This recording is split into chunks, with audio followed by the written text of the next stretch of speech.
Commander Vexthul of the Krallian Defense Force sat hunched in the sterile white rehabilitation center, his forearms trembling slightly as he gripped the recording device. The fluorescent lights buzzed overhead, casting harsh shadows across his scarred reptilian face. 3 years had passed since the war ended, but his claws still dug involuntarily into the metal armrests whenever he thought about those final battles. The young military cadets before him shifted uncomfortably in their seats. They had come expecting tales of glorious combat and heroic victories. Their bright eyes and eager expressions reminded Vexthul of himself decades ago, fresh from the academy and hungry for war stories. How naive they all were. You want to know about humans? Vexthul's voice was barely above a whisper, forcing the cadets to lean forward. You think they're just another species we've fought? You're wrong.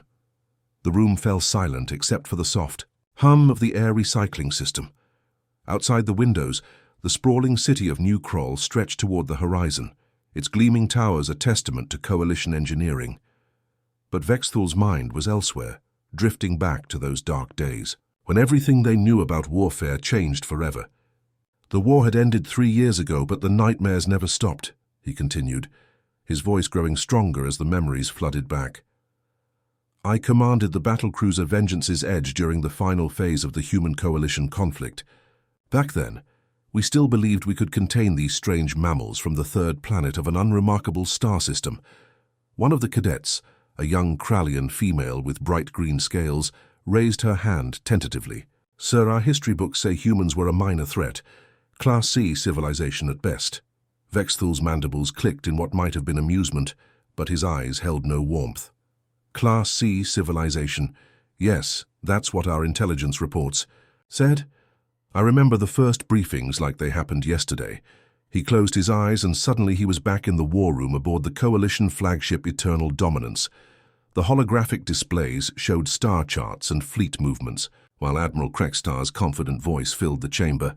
Intelligence said they were weak, soft-bodied creatures who had barely achieved faster-than-light travel, Vexthul said, opening his eyes to find the cadets hanging on his every word. No natural armor, no enhanced strength, no special abilities. They didn't even have proper claws or fangs. We laughed. The entire coalition laughed. The laughter had echoed through the command centers of a dozen species. The mighty Krallians with their impenetrable scales and four-armed combat prowess. The psychic Veltar who could crush minds with a thought. The silicon-based Zephyrians whose bodies could withstand temperatures that would melt steel.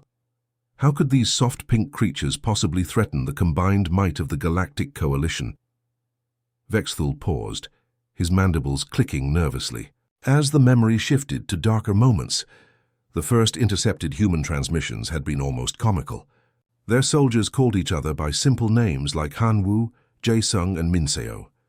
They used primitive radio communications and seemed to argue constantly among themselves. Coalition intelligence had dismissed them as barely organized. We stopped laughing very quickly, he whispered. The first human fleet had appeared at the edge of Coalition space on a Tuesday morning, local time. Vexthul remembered because he had been enjoying his morning meal when the alert klaxons began screaming throughout the ship. The human vessels looked primitive by galactic standards. Angular metal hulls with no elegant curves, crude armor plating welded together like ancient submarines, and weapons that seemed almost quaint compared to coalition plasma cannons and particle beam arrays. Their ships looked like they were built in scrapyards, Vexthul said, a note of disbelief still coloring his voice after all these years. No energy shields, no quantum barriers, no dimensional phase technology, just metal and determination.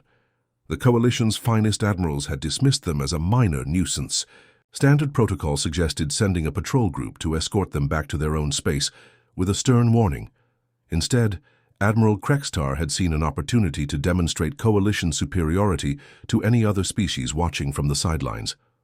Admiral, Krextar sent a single dreadnought to deal with them, Vexthul said, his voice growing hollow. The Unbreakable Will, our newest and most powerful warship. It carried enough firepower to glass an entire planet.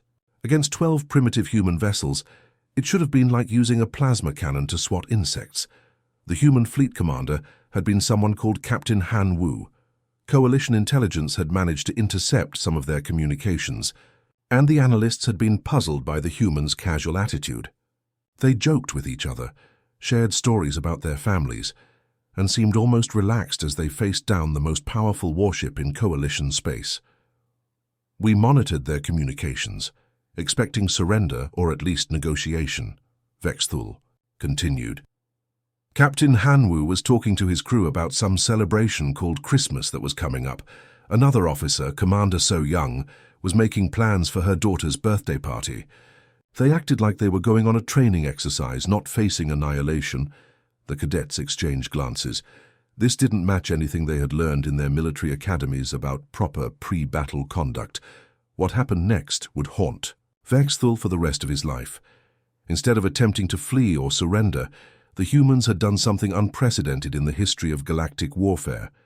They accelerated directly toward the unbreakable will at maximum velocity, their primitive fusion engines pushing their ships far beyond safe operational limits.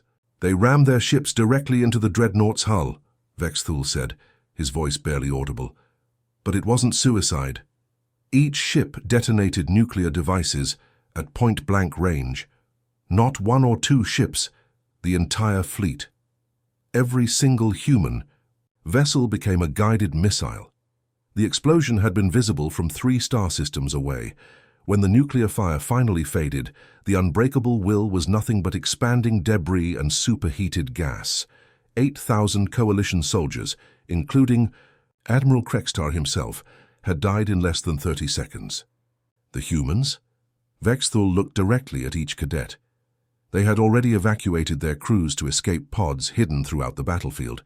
Somehow they had positioned rescue ships in stealth mode hours before the battle began. They turned their own fleet into weapons and saved most of their people. The silence in the room was complete. One cadet, a young male barely out of training, spoke in a shaking voice. "How is that possible, sir? The coordination required, the planning—" Vexthul's laugh was bitter. "That's what we asked ourselves. How did they know exactly where to position their rescue ships? How did they time the evacuation so perfectly? How did they turn a seemingly hopeless battle into a devastating victory?" The cadets looked at each other uneasily, their earlier enthusiasm completely gone. The sterile white walls of the rehabilitation center suddenly felt oppressive, closing in around them as the weight of Vexthul's words settled over the room. "But that," he said, his reptilian eyes reflecting decades of haunted memories, "was just the beginning." 3 months after the first contact, Vexthul found himself stationed at the fortress world of Kelax Prime, supposedly the most defended planet in Coalition space.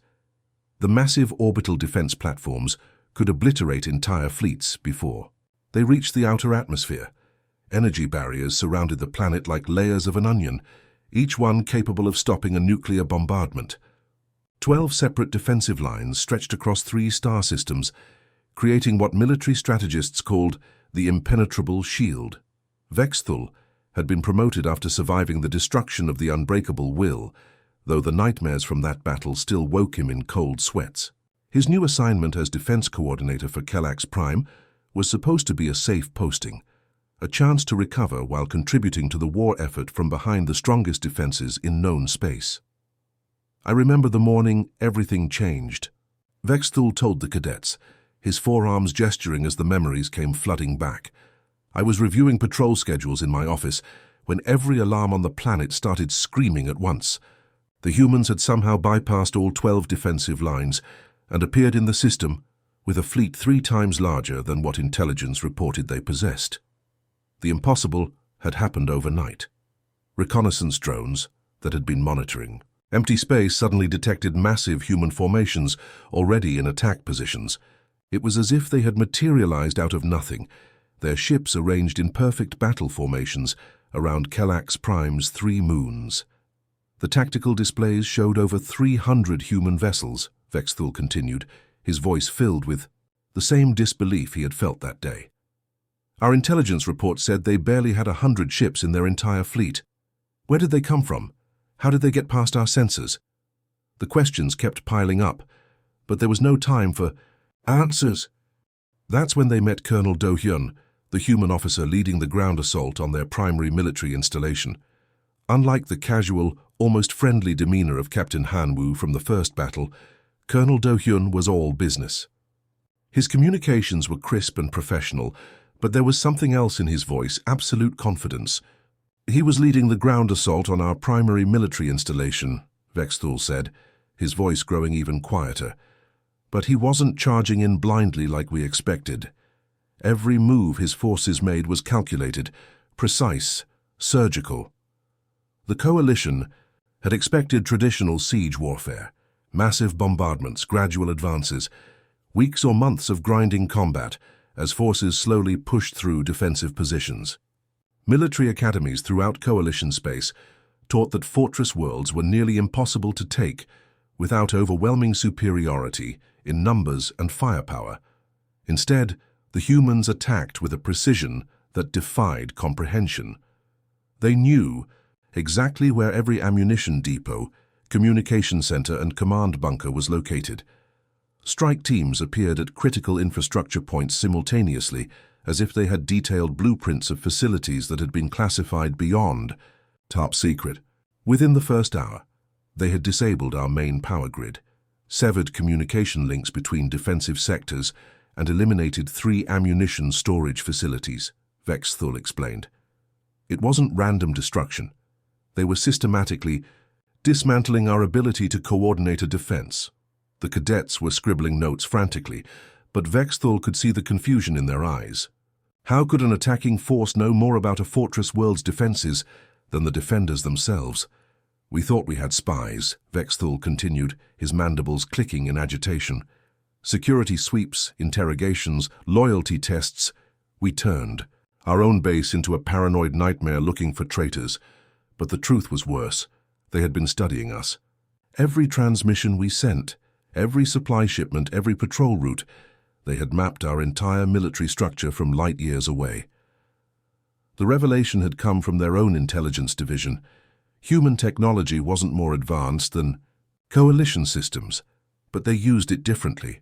While coalition forces focused on direct, overwhelming firepower, humans had developed surveillance and reconnaissance capabilities that bordered on the supernatural. They had been watching us. For months, Vexthul said. Every radio transmission, every routine patrol, every supply convoy, they recorded everything. Then they fed all that data into massive computer systems that could predict our behavior patterns better than we could ourselves. Captain Yu-jin had commanded the human naval forces in orbit, maintaining a supply line that stretched across impossible distances. While coalition forces required months to move equipment between star systems, coordinating massive logistics trains and establishing secure routes, the humans somehow delivered fresh supplies, reinforcements, and equipment daily. Their supply ships appeared out of nowhere, Vexthul explained, his voice filled with grudging admiration. We would destroy a human formation, count the casualties, calculate how long it would take them to replace their losses. Then, the next morning, they would attack with fresh troops and brand new equipment. The coalition's best strategists had studied human supply routes for weeks, trying to understand how they maintained such impossible logistics. The answer, when it finally came, was both brilliant and terrifying. They used ships that should have been destroyed by hyperspace radiation, Vexthul told the wide-eyed cadets. Automated vessels controlled by artificial intelligence, traveling through hyperspace routes that would kill any living crew within hours. They turned suicide missions into routine supply runs. Most species avoided the deeper layers of hyperspace because the exotic radiation would cook organic tissue in minutes. Coalition ships used heavily shielded routes that took weeks to traverse safely. But humans had simply removed the organic crews entirely, replacing them with mechanical systems that could survive conditions that would kill any living being. They were running supply convoys through the most dangerous regions of space like it was a highway, Vexthul said. Routes that would take us months to navigate, they crossed in days, and if a ship was destroyed by radiation or hyperspace storms, they just sent another one. The supply line never stopped. The cadets were taking notes now, their earlier excitement replaced by growing unease. The clinical precision of human warfare was nothing like the heroic battles they had imagined. But the logistics weren't the worst part, Vexthul said, his voice dropping to almost a whisper. The worst part was Lieutenant Sung-min. During the siege of Kelax Prime, a young human officer had been separated from his unit during a particularly intense firefight. Coalition forces had captured him after he was found wounded in the ruins of a bombed-out communications center. Lieutenant Sung-min appeared to be barely out of his teens, with kind eyes and a nervous smile that made him seem almost harmless. Standard procedure was interrogation followed by prisoner exchange. Coalition intelligence wanted to learn about human tactics and technology, while maintaining the civilized conduct of war that separated them from barbaric species. Instead, the young human had asked for a tour of their facility. He wasn't trying to escape or gather intelligence, Vexthul said, still sounding confused after all these years. He was genuinely curious about our military culture. He asked about our training methods, our equipment, our tactical doctrines. He wanted to know how Krallian soldiers were different from human soldiers. Lieutenant Sung-min had been polite, respectful, and seemingly naive about military matters. He asked innocent questions about coalition equipment, complimented their engineering, and even shared stories about his own training back on Earth. Coalition officers had found him charming, almost childlike in his enthusiasm. Our officers thought he was harmless, maybe even simple-minded, Vexthul said. Her young soldier, who had gotten in over his head and was trying to make the best of a bad situation. They started treating him like a friendly pet. Sung-min had been released in a prisoner exchange 2 weeks later, sent back to human lines with warm wishes and even some coalition rations that he had particularly enjoyed. Coalition officers had felt good about showing mercy to such a pleasant young enemy. Within days, human forces had completely restructured their assault to exploit weaknesses in coalition tactics that the young lieutenant had identified during his tour. He had memorized everything, Vexthul said, his voice filled with horrified admiration. Every weapon specification, every defensive protocol, every single detail of our military operations, and he had done it while appearing completely harmless. The breakthrough that finally cracked Kelax Prime's defenses came from intelligence that only Lieutenant Sung-min could have provided. Human forces struck at precisely the right moment, in exactly the right places, using tactics specifically designed to counter coalition defensive strategies.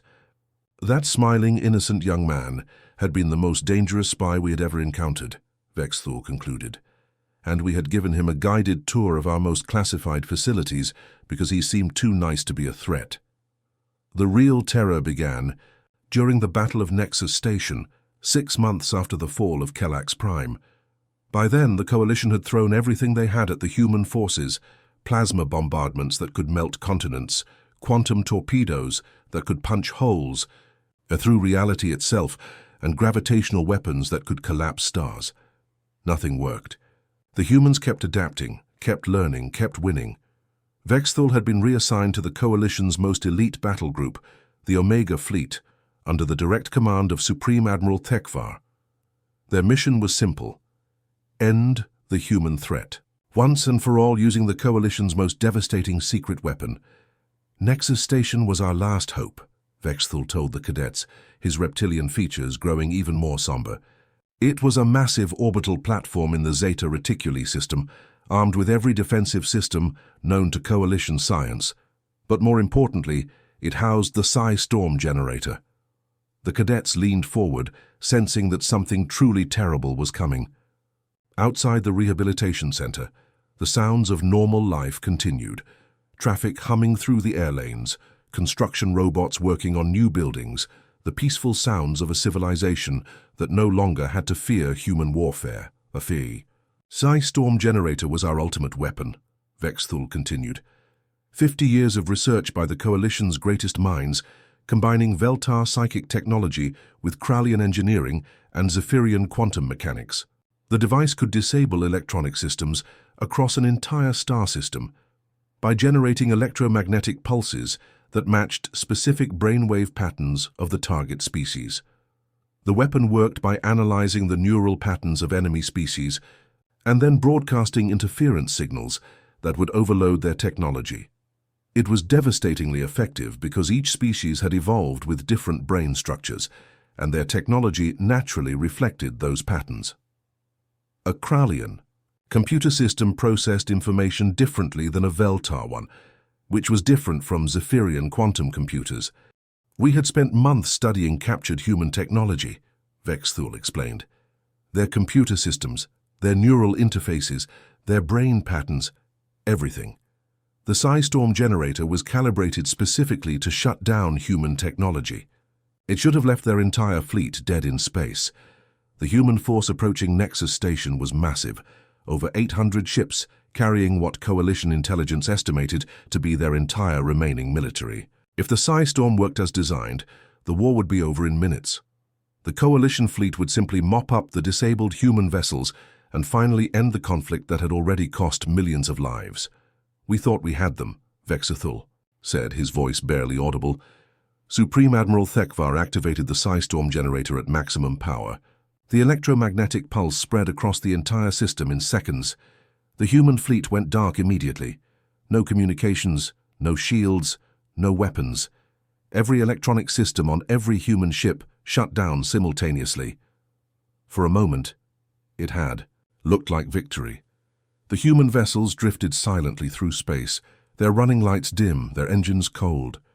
Coalition sensors detected no energy signatures, no radio transmissions, no signs of activity. It was as if the entire human fleet had simply died. We moved in for the final assault, Vexthul continued. Admiral Thekvar ordered all ships to advance and prepare for boarding operations. We were going to capture their commanders, study their technology, and finally understand how they had been so successful. That's when General Hyejin showed them what human adaptability really meant. The first sign that something was wrong came when Coalition sensors detected movement among the supposedly dead human ships. Not engine burns or energy signatures, but physical movement. Ships rotating, adjusting position, even beginning to accelerate, using what appeared to be chemical thrusters. Within hours of the PSI storm activation, her forces had switched to entirely analog systems, Vexthul said, his voice filled with disbelief even after all these years. Communication by light signals, weapons controlled by mechanical computers, ships piloted using manual navigation. They had backup systems for their backup systems. It should have been impossible. Modern starships were incredibly complex machines that required sophisticated computer systems to manage everything from life support to navigation. The idea of manually controlling a spaceship in combat was like trying to perform surgery with stone tools. It should have been impossible, Vexthul whispered, switching an entire fleet's operational doctrine in the middle of a battle. But they did it. In 6 hours, they had gone from space-age technology to something that looked like it belonged in a museum, and somehow made it work better than their original systems. Captain Jaewu had led the counterattack, using ships that relied on ballistic computers and manual targeting systems. His flagship, the Soul's Pride, attacked Coalition vessels using weapons that were aimed by hand and fired using mechanical triggers. The ship's navigation was handled by officers using telescopes and star charts like ancient sailors crossing Earth's oceans. The Coalition's advanced sensors couldn't lock onto vessels that produced no electronic signatures, Vexthul explained. Our targeting systems were designed to track energy emissions, computer signals, communication arrays. The human ships had become invisible to our technology because they weren't using any technology. But the humans hadn't just reverted to primitive systems.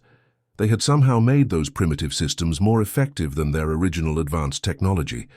Ships that should have been clumsy and slow became nimble and unpredictable. Weapons that should have been inaccurate began hitting targets with frightening precision. They turned our greatest weapon into their advantage, Vexthul continued, his mandibles clicking nervously. We had forced them to become primitive, and somehow that made them more dangerous. The human forces had adapted so completely that they began using the Coalition's own PSI storm against them. Commander So Young had developed tactics that used the electromagnetic interference to mask human troop movements, turning the battlefield into a fog of war that only the humans could navigate. She realized that the CSI storm was still active, still jamming all electronic systems in the area, Vexthul said. So she used it as cover. Coalition ships couldn't communicate with each other, couldn't coordinate attacks, couldn't even detect each other clearly. But the humans were already operating without electronics. Lieutenant Min Seo had led boarding parties that moved through coalition ships like ghosts. With all internal sensors offline, Krallian defenders couldn't track human movement through their own vessels. The humans used simple tools, knives, explosive charges, even makeshift weapons crafted from ship components, to systematically disable coalition crews. "We were being defeated by people using equipment that belonged in a history museum," Vexthul said. "Our advanced armor was useless against simple cutting tools. Our sophisticated weapons couldn't target enemies who were using oil lamps for light and string telephones for communication." The battle had turned into something from an ancient nightmare. Coalition forces found themselves fighting in darkened corridors, lit by flickering flames, pursued by humans who seemed to see perfectly, in conditions that left advanced alien technology helpless. Major Kyung Ho had coordinated the final assault on Nexus Station itself, using nothing more complex than hand signals and written messages. His forces had planted conventional explosives throughout the station's critical systems, timing their attacks using mechanical pocket watches. "We realized something terrible that day," Vexthul said, his voice dropping to barely a whisper. "Humans don't just adapt to new conditions, they evolve. In real time, in the middle of combat, they become something new whenever they need to." The cadets were no longer taking notes. They sat in stunned silence, trying to process the implications of what they were hearing. How do you fight an enemy that can completely change its nature in the middle of a battle? It wasn't just switching to different equipment, Vexthul continued. They had somehow trained their entire military to fight using systems they had never used before. Pilots who had grown up with computer navigation were suddenly flying by the stars. Gunners who had relied on electronic targeting systems were hitting targets with manual calculations. It was like they had been preparing for this moment their entire lives. The truth was even more disturbing. Post-battle analysis revealed that human military training included extensive preparation for exactly this scenario. Every human soldier, sailor, and pilot was trained to operate effectively without any electronic systems whatsoever. They called it analog warfare protocols, and it was standard curriculum in every human military academy. They had been planning for someone to disable their technology, Vexthul said. Not just preparing backup systems, but completely different ways of fighting. They had two entirely separate military doctrines, one for normal combat and another for when all their advanced systems failed. The Battle of Nexus Station had ended with the complete destruction of the Coalition's ultimate weapon and the loss of 3/4 of the Omega fleet. The humans had achieved victory using technology that was centuries old, tactics that seemed primitive and an adaptability that defied every known law of military science. But even that, Vexthul said, looking directly at each cadet in turn, wasn't the worst part. After the disaster at Nexus Station, Vexthul had been reassigned to a prisoner-of-war facility on the remote moon of Calvon 7. Coalition Command believed that studying captured humans might reveal weaknesses that could be exploited, some psychological flaw or cultural blind spot that could turn the tide of war. The facility was a stark functional complex built into the moon's rocky surface, designed to hold the most dangerous prisoners in Coalition space. Vexthul's new role as interrogation coordinator felt like a demotion, but he understood the reasoning. His direct experience fighting humans made him valuable for extracting intelligence from captured enemy personnel. The moon base housed over 200 human prisoners, each one a potential source of critical military information. The first transport arrived on a Thursday, Vexthul told the cadets, his forearms folding across his scarred chest. 53 humans captured during various operations. We expected hardened soldiers, elite commandos, maybe some of their special forces. What we got was much more disturbing. The prisoners included soldiers, engineers, medics, and support personnel. Some were barely adults, fresh-faced recruits who looked terrified. Others were seasoned veterans with calm eyes and steady hands, but none of them behaved the way Coalition intelligence had predicted. "That's where I met Dr. Yun Seo," he said, his voice softening slightly. She had been captured during a failed rescue mission to evacuate civilian scientists from a research station. A human medical officer, rank of lieutenant colonel with over 15 years of military service. Coalition interrogators had expected Dr. Yunseo to be angry, defiant, maybe attempt escape or sabotage. Standard procedure called for isolation, psychological pressure, and gradual information extraction. The facility was equipped with advanced interrogation technology designed to break down prisoner resistance without causing permanent harm. Instead, Dr. Yunseo had volunteered to help treat Coalition wounded. The morning after she arrived, we had casualties from a training accident, Vexthul explained. A plasma conduit had exploded in the guard barracks, leaving 12 Krallian soldiers with severe burns. Our medical team was overwhelmed and several guards were dying. Dr. Yunseo had approached the facility commander and offered her assistance, not as a bargaining chip or attempt to gain favors, but simply because people were suffering and she had the skills to help them. She worked alongside Coalition medics for 18 hours straight, Vexthul said, his voice filled with confused admiration. Sharing human medical techniques, teaching our doctors new surgical procedures, genuinely trying to save lives. She didn't ask for better treatment or special privileges. She just wanted to help. The Coalition medical staff had been suspicious at first, watching for signs of sabotage or hidden agendas. But Dr. Yunseo's work was flawless. She introduced new treatments that were more effective than Coalition standard procedures, shared advanced surgical techniques, and even improved their equipment designs. She was kind, Vexthul said, confusion still evident in his voice after all these years.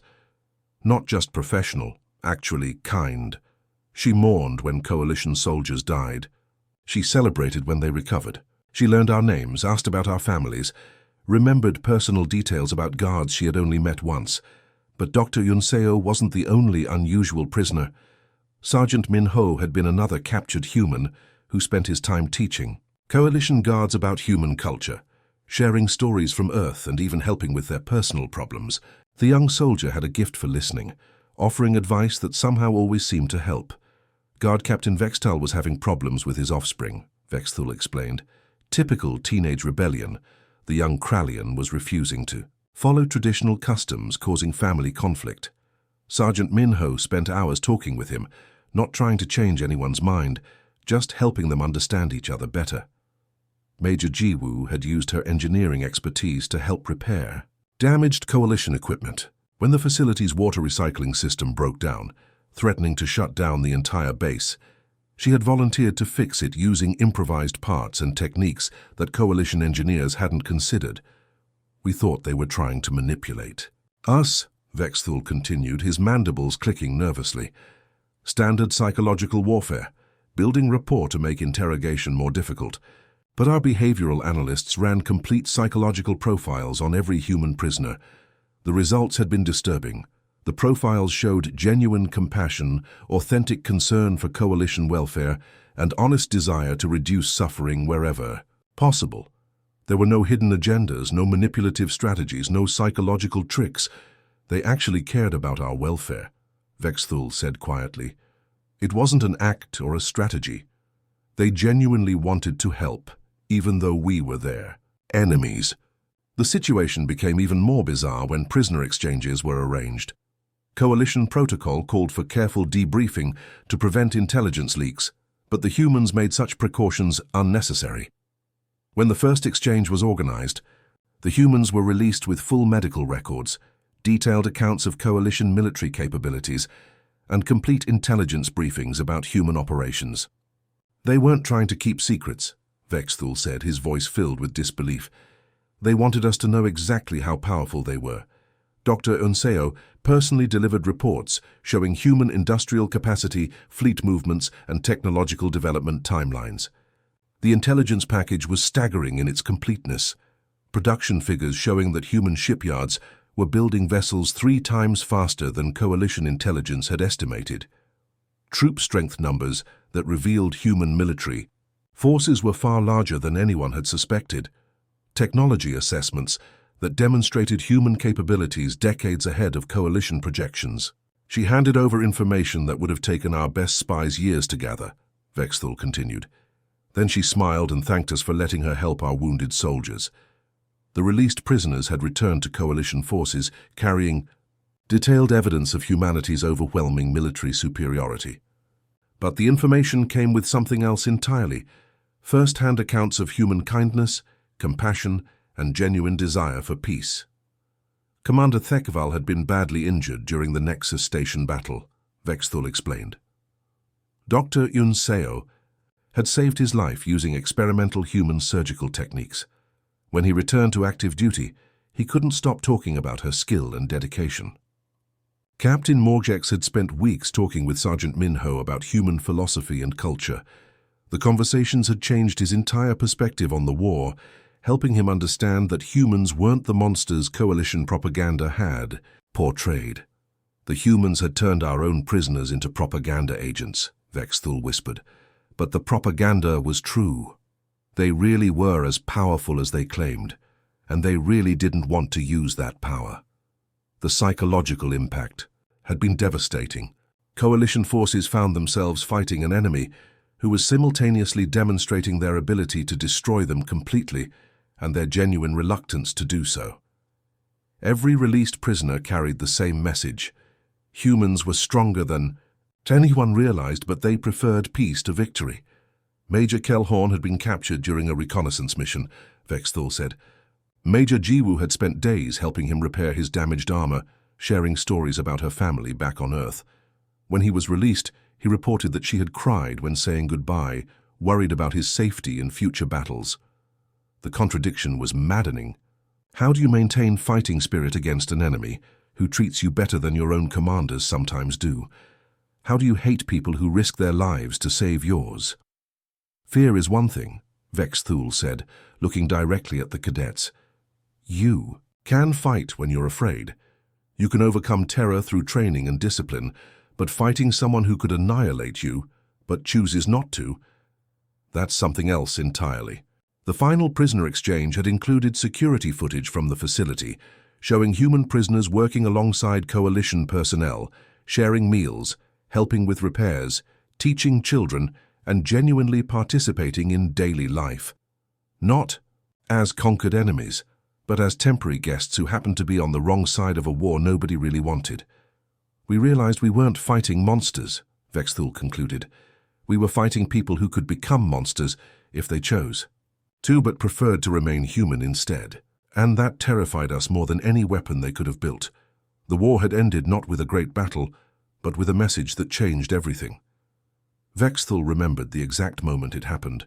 He had been aboard the coalition flagship, Eternal Dominance, preparing for what everyone believed would be the final assault on human territory.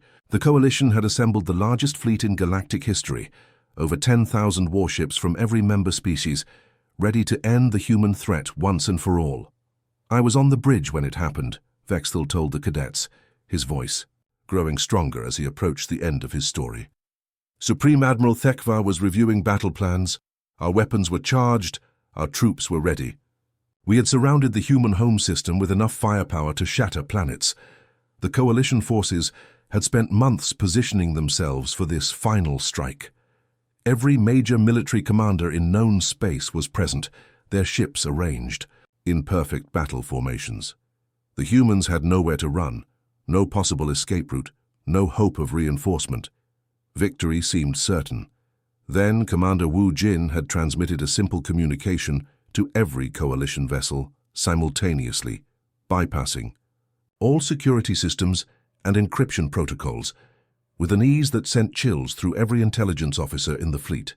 The message appeared on every screen, every communication device, every personal display in the entire coalition fleet, Vexthul said. Not just military channels, private messages, entertainment systems, even maintenance computers. Somehow, they had accessed everything. The transmission had been brief, spoken in a calm, measured voice that carried no anger or desperation. Commander Wu Jin's image appeared on 10,000 screens across the coalition fleet. A middle-aged human woman with kind eyes and graying hair, wearing a simple military uniform with no decorations or medals. "We know you're afraid," the message had said. "We know you think we're monsters. We're not. We're just very, very good at war, but we're even better at peace. Choose. The silence that followed had been deafening. Across the massive coalition fleet, millions of soldiers and officers stared at their screens, trying to process what they had just heard. Not a threat, not a demand for surrender, not even a plea for mercy, just a simple statement and an invitation. Vexthul's hands stopped trembling as he reached the end of his story, the memory bringing him a strange sense of peace after all these years. That was it, he said quietly. No ultimatum, no threats, no demands for surrender, just an offer. The coalition leadership met for 3 days and then announced our withdrawal from human space. The debates in the Coalition War Council had been intense. Some commanders wanted to attack immediately, viewing the message as a sign of human weakness. Others argued for negotiation, but the intelligence reports that had been accumulating over months of warfare told a different story entirely. Human. Industrial capacity was 50 times larger than coalition estimates. Their military technology was decades ahead of anything the coalition possessed.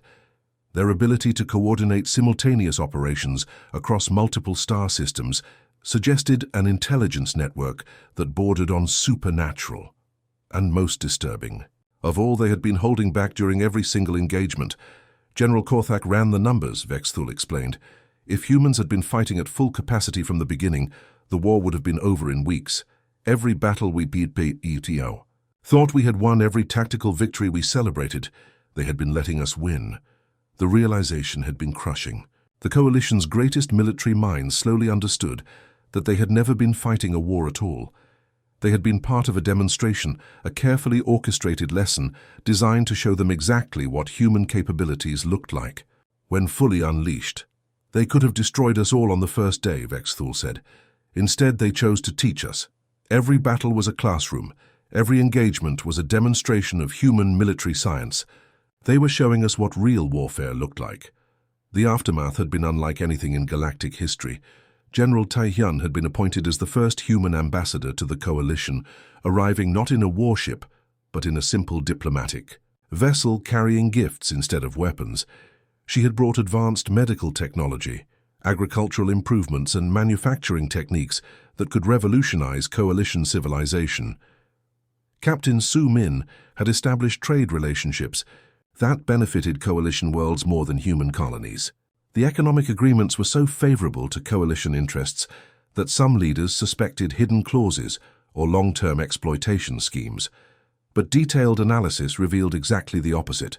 Humans were essentially giving away advanced technology and asking for almost nothing in return. Engineer Dongwu had begun sharing human technology to help rebuild worlds damaged during the conflict. Planets that had been scarred by warfare were restored using techniques that surpassed anything in coalition science. The humans didn't just repair the damage they had caused, they improved everything they touched. Within a year, coalition worlds were more prosperous than they had been before the war started, Vexthul said. Human doctors were saving lives, human teachers were sharing knowledge, human engineers were building better cities. They treated us like honored guests instead of defeated enemies. The cultural exchange programs had been equally surprising. Human artists, musicians, and writers came to coalition worlds not as conquerors, but as students eager to learn about alien cultures and share their own traditions. They built schools, hospitals, and research centers that served coalition citizens without asking for payment or political concessions. The terrifying truth about humans, Vexthul said, looking directly at each cadet, isn't that they're monsters. It's that they're not. They have the power to destroy entire civilizations, but they choose not to.